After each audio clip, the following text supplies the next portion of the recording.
Welcome everybody to Optics Studio. My name is Aaron Glanfield, and today we are going to be talking about how we can create bump maps in After Effects to create textures for things like this, as well as a title sequence like this.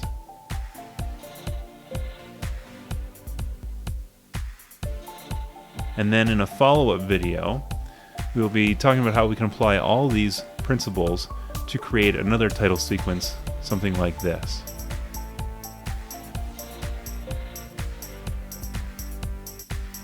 So today we're going to be talking about dynamic as well as static bump maps.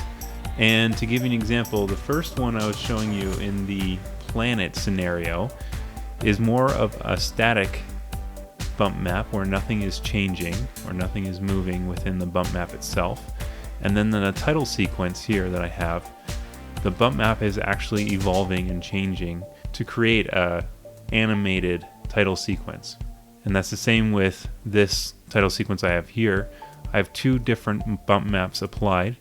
One is to create this bevel edge for the title itself, and then the other is the dynamic bump map, which is being used to create like this erosion effect that is animated within the title itself, but to create like a 3D depth version of it as well. Alright, so let's get started. So we'll start by creating a new composition, and we'll call this one the planet, where we'll apply the bump map as we have seen. And in here we're going to be using Element 3D. If you don't have Element 3D, you can still use these principles to apply a bump map to anything you like a title sequence. But for this one example, we are going to add a new layer, a new solid, and we're going to call this one Element. And then we are going to go into the effects and bring in the plugin Element. And then we'll create another layer, just make sure we're all organized here, and call this one bump map. Hit OK. And then we are going to pre-compose the bump map and move all attributes. And then within the bump map, we're going to create whatever it is that we want for our bump map. So in the effects here, we're going to use the effect called fractal noise and put that in. And then for this one here, I'm going to change this one to cloudy. You can of course change it to whatever you want, depending on whatever kind of pattern you're looking for. But this one's going to be cloudy, and I'm going to change this to spline. What happens in a bump map is, if you're not familiar, is all the brighter tones are the bumps that actually stick out towards you, and as it gets darker, it's what moves further away from you. So what you're seeing here is basically if this was a mountain from a bird's eye view, where you're looking right from the top, looking down. This would be the tip of the mountain, and then it's slowly going down into the valley, which would be the dark spots here. I'm going to create a greater contrast, so brighten up the brights and darken the darker spots, and then turn down the brightness to bring even more contrast between the two tones. Something like this. Then I'm going to go into transform, and I'm going to scale it up, and then I'm going to change the evolution just to make it a little bit different and increase the complexity, gives you a little bit more detail, assuming that your graphics card and your CPU can handle it. That is going to be my bump map for this. So I'm going to go back into the planet composition, bring the element on top, and I'm going to take away the visibility of the bump map because we don't need to see that. In Element, I'm going to go to Scene Setup and go to the V1 Primitive Models and go scroll down until I get to Sphere HD, and this is going to be my planet here. And I'm going to click OK. Now, in order to apply the bump map to the surface of the sphere, we need to go to Custom Layers, Custom Texture Maps, and then we're going to go to Layer 1, going to assign it to the bump map composition. Put effects and masks, and then go back to the scene setup. Within the materials of the sphere, I'm going to go to the normal bump map setting here. Click on it, and then I'm going to load up the bump map. And as you can see, it's already applied. And click OK. And then you can do whatever you want here. You can increase the bump or reduce it. Nothing. I'm going to set it somewhere around here. You can play around with the settings, so if you want to create like some sort of greenish worldly look, you can do that. We're going to click OK, and then there is our planet. So we can add a camera, click OK, and then you can look around it all you want. And of course, as you can see, you've got nice texture maps in here. Zoom in, get a better look. All right, so this is your texture map on your orb. Another thing you can do is add an adjustment layer if this was a planet of some kind, and then within the adjustment layer you can add the effect called glow and apply that to the adjustment layer.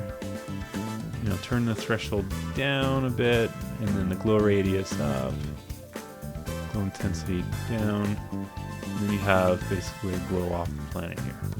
Alright, so that's how you add textures within Element 3D.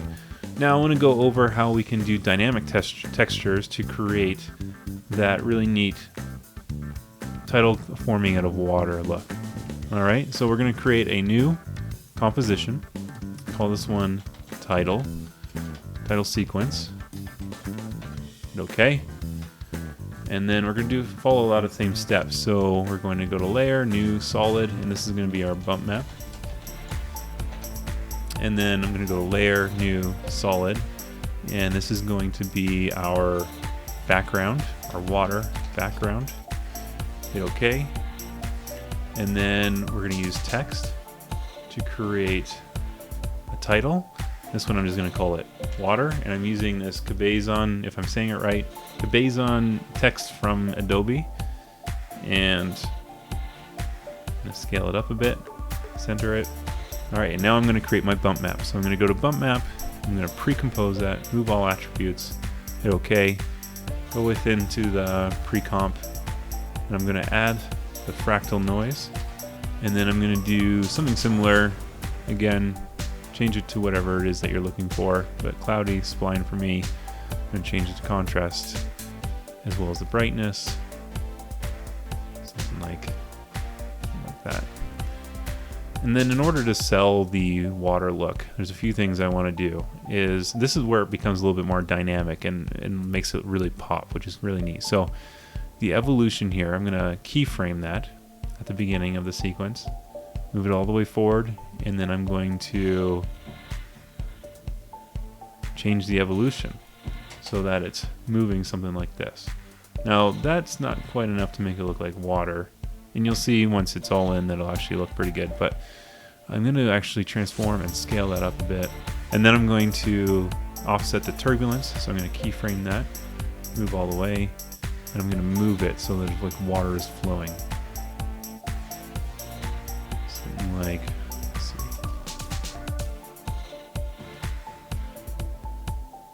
Something like that, maybe a little bit faster.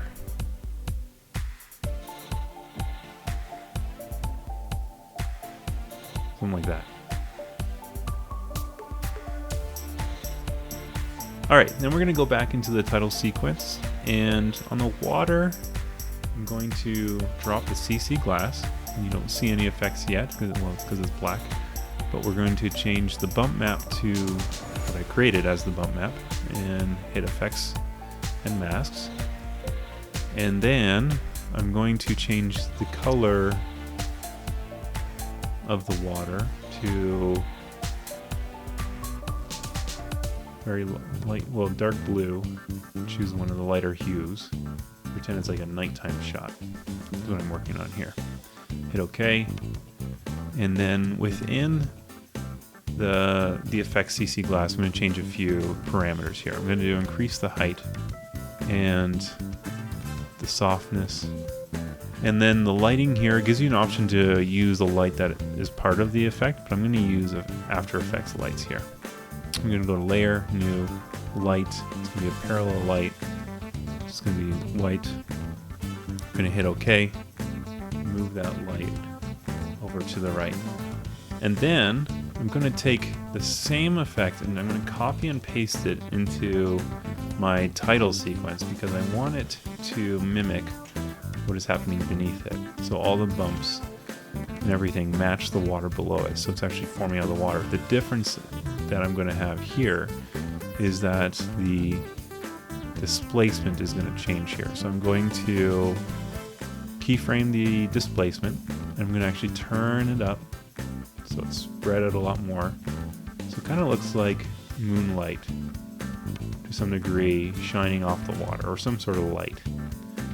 And then I'm going to move it over, and then I'm going to bring the displacement down to 0, keyframe it there, you know, to whatever makes sense. And then on that same spot, I'm also going to need to keyframe the height. I need to see where that is. So, there we go. So right about there. And then I'm going to bring the height down to 0 as well. Give it a flat look. And then what I'm going to do, just so you can see what's going on here, I'm going to go ahead and let that play out. Okay, so there we have it here. You can see that the title actually gets formed out of the water. The only thing in my mind that I think is missing is I want the background to disappear. So I will keyframe the opacity of the water, T for opacity, and keyframe that. Keep that 100, and then quite a few frames later, I'm going to bring the opacity down to 0. So it's fading away, leaving just the title. I'm going to play that through again. And there you have it. Well, that's it for today. In the next video, I'm going to be showing about how we can apply these two principles to create a bump map in that title sequence where I showed bevels as well as erosion effects to create a 3D effect that will really make your title sequence pop. If you like what you saw, please like and subscribe, and we'll see you next time.